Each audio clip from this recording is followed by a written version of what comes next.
السلام علیکم ورحمۃ اللہ وبرکاتہ۔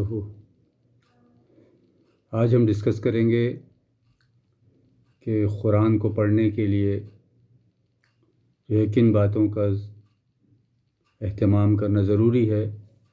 اس میں ہم سب سے پہلے اس بات کو مد نظر رکھیں کہ قرآن اللہ کا کلام ہے، اور قرآن ایک ایسا اللہ کا کلام ہے اور اللہ کی کتاب ہے کہ جو کل قیامت کے دن جھگڑا کرے گی اللہ سے۔ اللہ تعالیٰ سے کوئی جھگڑا نہیں کر سکتا، لیکن قرآن کو اللہ تعالیٰ نے اس کو یہ اجازت دی ہے کہ وہ اللہ تعالیٰ سے جھگڑا کر سکے۔ کس بارے میں؟ کہ جو شخص، جو اللہ کا بندہ یا اللہ کی بندی قرآن دنیا میں پڑھتے تھے، اس پر عمل کرتے تھے، تو کل یہ قرآن اللہ سے کہے گا کہ یا اللہ، یہ بندہ، یہ بندی قرآن پڑھتی تھی، مجھے پڑھتی تھی، اور تو اس کی بخشش کر دے۔ تو یہ اللہ تعالیٰ سے مطالبہ کرے گی، اور اللہ تعالیٰ اس کا مطالبہ تسلیم کرے گا۔ اسی طرح سے بہت سی جگہوں پر یہ بات آئی ہے کہ جو شخص قرآن پڑھتا ہے، اس کو اپنے آگے رکھتا ہے، مطلب اس پر عمل کرتا ہے، تو یہ قرآن بھی اس کو آگے رکھتا ہے۔ قرآن بھی آگے رکھتا ہے، اس کا مطلب یہ ہے کہ قرآن اس کو دنیا کے کاموں میں بھی ترقی عطا فرماتا ہے۔ دنیاوی کاموں میں بھی اللہ تعالیٰ اس کو کامیابی عطا فرماتے ہیں کہ جو قرآن کو پڑھتا ہے اور اس پر عمل کرتا ہے۔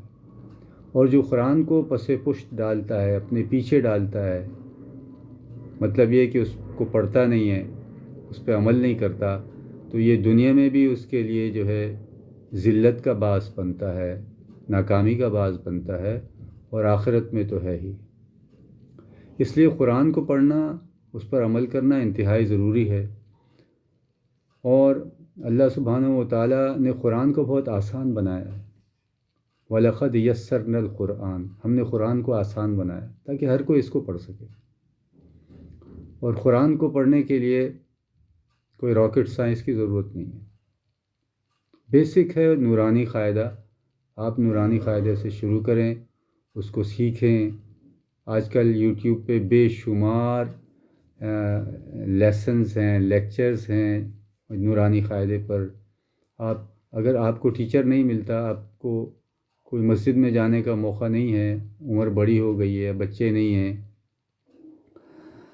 تو آپ آن لائن قرآن ٹیچر کوئی نہیں رکھ سکتے، کوئی ہائر نہیں کر سکتے، تو آپ جو ہے وہ یوٹیوب سے بھی بہت کچھ سیکھ سکتے ہیں۔ یوٹیوب ایک یونیورسٹی ہے، ایک کالج ہے سیکھنے کے لیے۔ آپ جس لائن کی ایجوکیشن آپ کو چاہیے، آپ کو یوٹیوب سے مل جائے گی۔